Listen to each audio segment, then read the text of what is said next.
नमस्कार दोस्तों, रियांस झारखंड अपडेट में आपका स्वागत है। तो चलिए हम आज जानते हैं इस वीडियो में झारखंड से जुड़ी खबरों को। बोकारो में होमगार्ड जवान के खाते से 1 करोड़ का संदिग्ध लेन देन, सीआईडी ने किया गिरफ्तार। 43 लाख रुपए फ्रीज। बोकारो ट्रेजरी से अवैध वेतन निकासी मामले की जांच कर रही सीआईडी की विशेष जांच टीम एसआईटी ने सोमवार को पहली गिरफ्तारी की। एसपी कार्यालय बोकारो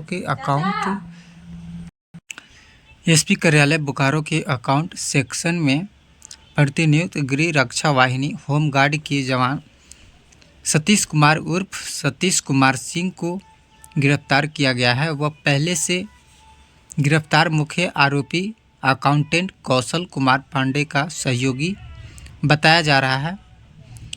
एसआईटी जांच में सतीश के खाते में करीब 1.6 करोड़ रुपए के संदिग्ध लेन देन की पुष्टि हुई है। इसके बाद टीम ने उसके खाते में मौजूद 43 लाख रुपए फ्रीज करा दिए।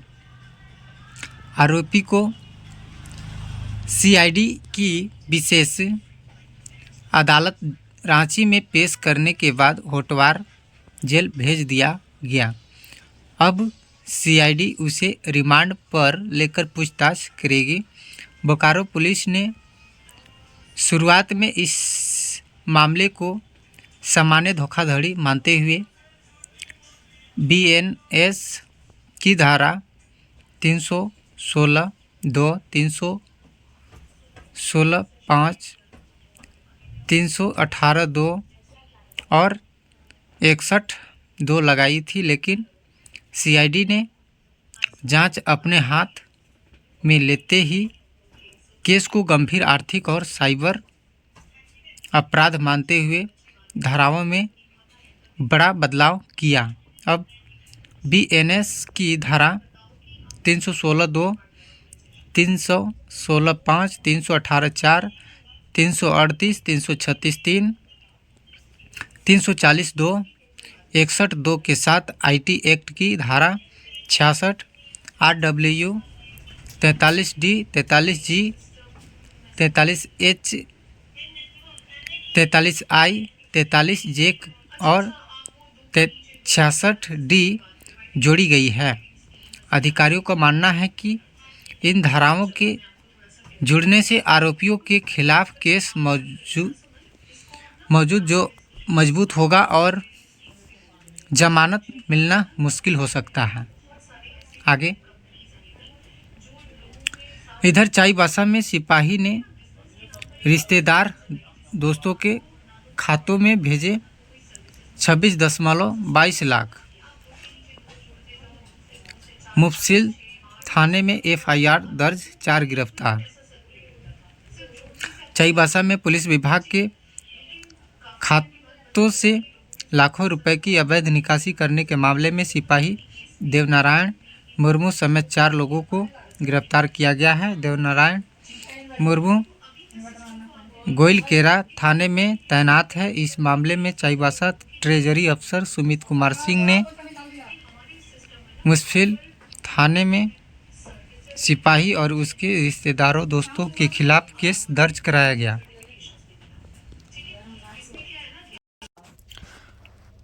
कंप्यूटर डेटा से छेड़छाड़ कर निजी बैंक खातों को जोड़ा, 9 वर्ष तक करता रहा अवैध निकासी। देवनारायण मुर्मू ने एसपी ऑफिस के लेखा विभाग में कार्यरत रहने के दौरान कंप्यूटर डेटा से छेड़छाड़ की, सरकारी राशि को अवैध रूप से अपने रिश्तेदारों और दोस्तों के खातों में ट्रांसफ़र किया। उसने अपने वेतन खाते के अलावा एक अतिरिक्त बैंक खाता भी पुलिस विभाग के डेटा में अपलोड कर रखा था। इस अकाउंट में भी सरकारी राशि भेजी की जाती थी। वह करीब 9 साल तक दूसरे कर्मचारियों के वेतन की राशि निकालता रहा। आगे वह सब कुछ जो आपके लिए जानना बहुत ज़रूरी है। धोखाधड़ी की सामान्य धारा हटाकर गंभीर धारा लगाई। बीएससीटी पुलिस ने पहले बीएनएस की धारा 318(2) लगाई थी जो सामान्य धोखाधड़ी से संबंधित है और इसमें अधिकतम 3 साल की सज़ा है। सीआईडी ने इसे बदलकर धारा 318(4) लगाई है जिसमें 7 साल तक की सज़ा का प्रावधान है। यह धारा तब लगाई जाती है जब धोखाधड़ी के जरिए बड़ी संपत्ति एक व्यक्ति से दूसरे को हस्तांतरित की जाती है। सरकारी रिकॉर्ड में जालसाजी की धाराएं भी जोड़ी गईं। सीआईडी ने बीएनएस की धारा 338 और 340(2) भी जोड़ी है। धारा 338 सरकारी रिकॉर्ड और वैल्यूएबल सिक्योरिटी में जालसाजी से संबंधित है, जबकि धारा 340(2) जाली दस्तावेज को असली बताकर इस्तेमाल करने पर लगती है। एजेंसी का मानना है कि आरोपियों ने सरकारी पोर्टल पर फर्जी डेटा अपलोड कर उसे असली दिखाते हुए निकासी की। वही धारा 336(3) सरकारी पद के लिए दुरुपयोग से संबंधित है। आईटी एक्ट से डिजिटल फर्जीवाड़े की जांच मजबूत होगी। सीआईडी ने आईटी एक्ट की धाराएं जोड़कर संकेत दिया है कि मामला केवल फर्जी दस्तावेजों का नहीं है बल्कि डिजिटल सिस्टम से छेड़छाड़ का भी है। जांच एजेंसी अब फॉरेंसिक रिपोर्ट के जरिए यह पता लगाएगी कि क्या आरोपियों ने किसी अधिकारी के पासवर्ड, ओटीपी या डिजिटल सिग्नेचर का दुरुपयोग किया था। धारा 43D और 43G सरकारी कंप्यूटर या नेटवर्क में अनधिकृत प्रवेश से संबंधित है। चलिए ऐसे ही टॉपिकों के साथ आगे देखते हैं। बोकारो एसपी के खाते से हुई 15.58 करोड़ की फर्जी निकासी, एजी ने की जांच की अनुशंसा।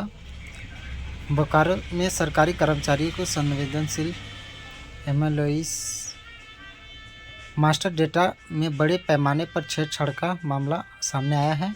गड़बड़ी का उद्देश्य न सिर्फ अवैध रूप से वित्तीय निकासी करना था बल्कि कर्मियों की सेवानिवृत्ति की उम्र बढ़ाकर उन्हें लंबे समय तक सेवा में बनाए रखना भी था।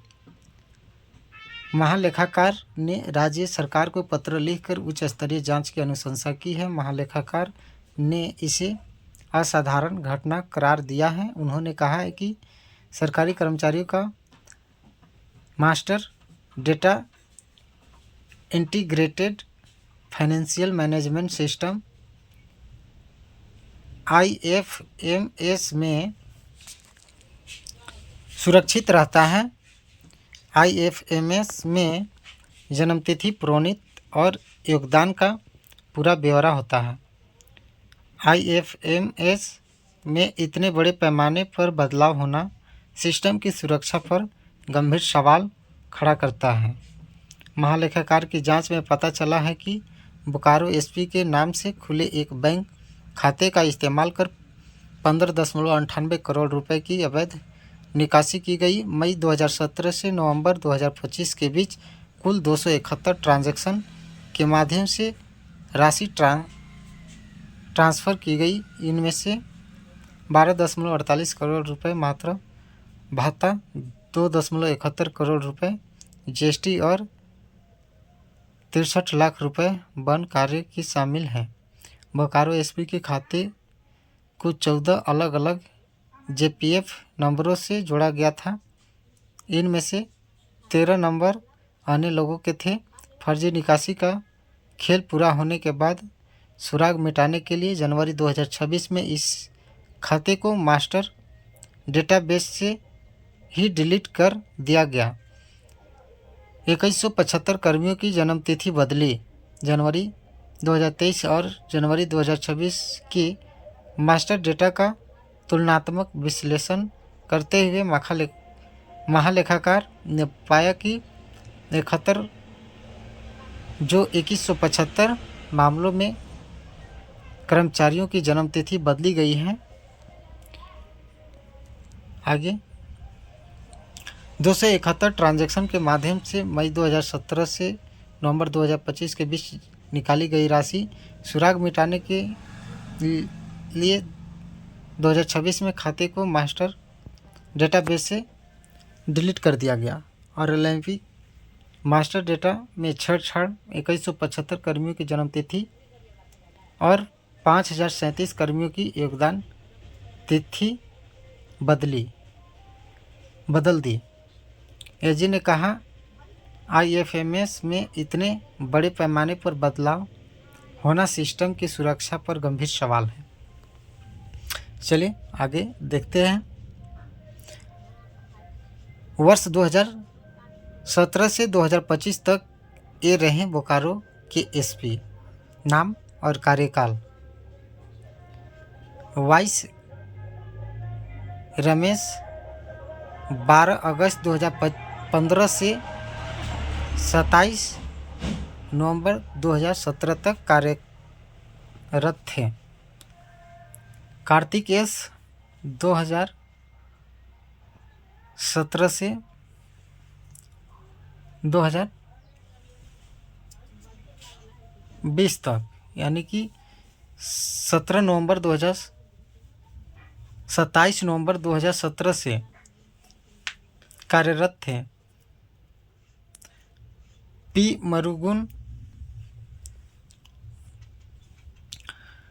18/3/2020 तक कार्यरत थे। सुजाता कुमारी बीना पानी 18 मार्च 2020 से 17 अप्रैल 2020 तक। चंदन कुमार झा 17 अप्रैल 2020 से 27 जुलाई 2023 तक। प्रियदर्शी आलोक 27 जुलाई 2023 से 29 फरवरी 2024 तक। पूज्य प्रकाश 29 फरवरी 2024 से 15 अक्टूबर 2024 तक। मनोज स्वर्ग्यार 15 अक्टूबर 2024 से 28 मई 2025 तक। हरिविदर सिंह 28 मई 2025 से 18 अप्रैल 2026 तक कार्यरत। और इन सभी का यह कार्यकाल है। और इस तरह से इन्होंने बोकारो SP के खाते से हुई 15.98 करोड़ की फर्जी निकासी। तो चलिए ऐसे ही टॉपिकों के साथ फिर से हम नेक्स्ट वीडियो में आप सभी के बीच मिलते हैं। यदि मेरी वीडियो पहली बार देख रहे हैं तो मेरे YouTube चैनल को सब्सक्राइब, लाइक, कमेंट और शेयर करना ना भूलें। धन्यवाद।